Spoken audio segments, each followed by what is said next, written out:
नमस्कार दोस्तों, आज की जो कहानी है वो लालच पर आधारित है। वो कहते हैं ना कि लालच बुरी बला है। ये कहानी भी कुछ ऐसे ही है। यह कहानी आपको बहुत कुछ सिखाएगी। एक बार ये कहानी पूरा जरूर सुनिए। एक बार की बात है तो दोस्त हुआ करते थे। एक का नाम था सत्या और दूसरे का नाम था राम। दोनों की बचपन से ही गहरी दोस्ती थी। दरअसल सत्या एक किसान था। उसके पूरे परिवार का जीवन यापन एक छोटे से खेत पर ही निर्भर था। वो बहुत ही गरीब था। सत्या पैसा इकट्ठा करने के लिए नए नए तरीके ढूंढा करता था। उसकी पत्नी श्यामा गृहिणी थी। वो घर पर ही रहती थी। इधर रामा विदेश चला गया और वहीं सेटल हो गया और वहीं पर जॉब भी करने लगा। उसके पास खूब सारे पैसे थे। वो साल के 1 महीने अपने गांव में ही व्यतीत करता था। इस बार रामा जब गांव पहुंचा तब सत्या की स्थिति देखकर बहुत दुखी हुआ। तब रामा ने सत्या को एक उपाय बताया कि क्यों ना तुम अंडे का व्यवसाय शुरू कर लो। तुम कुछ मुर्गियां खरीद लेना और उनसे जो अंडे प्राप्त होंगे उन्हें तुम बेच देना। सत्या बोला, लेकिन मेरे पास तो इतने भी पैसे नहीं कि मैं मुर्गियां खरीद सकूं।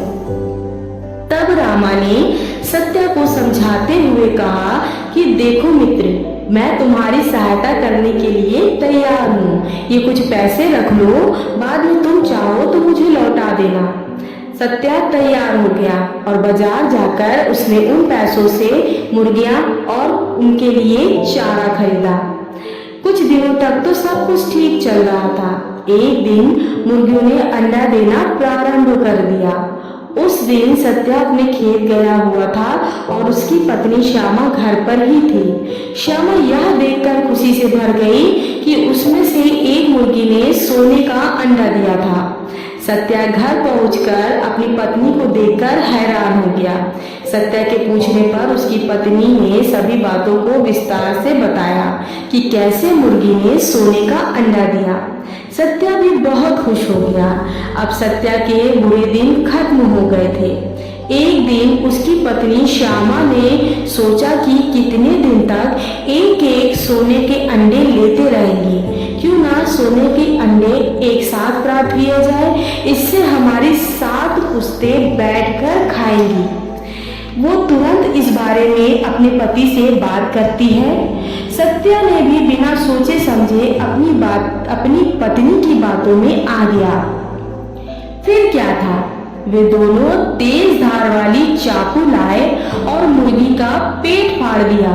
सोने के अंडे देने वाली मुर्गी तुरंत वहीं मर गई। सत्या और उसकी पत्नी वहीं हाथ पर हाथ धरकर बैठ गए। उन्हें पछतावे के साथ साथ बहुत दुख भी होने लगा। इसलिए कहते हैं दोस्तों कि लालच बुरी बला है। भगवान हमें जितना देते हैं हमें उसी में खुश रहना चाहिए। भगवान हमारी किस्मत में जितना लिखे हमें उतना ही स्वीकार करना चाहिए। आज की यह कहानी आपको कैसी लगी दोस्तों, हमें कमेंट में जरूर बताइएगा। और इस कहानी से क्या सीख मिली हमें ये भी बताइएगा। और अगर आप चैनल पर नए हैं तो चैनल को सब्सक्राइब कर लीजिए और बेल आइकन को प्रेस कर दीजिएगा, ताकि मैं जब भी कोई नई वीडियो डालूं तो उसका नोटिफिकेशन आपको मिल जाए। धन्यवाद।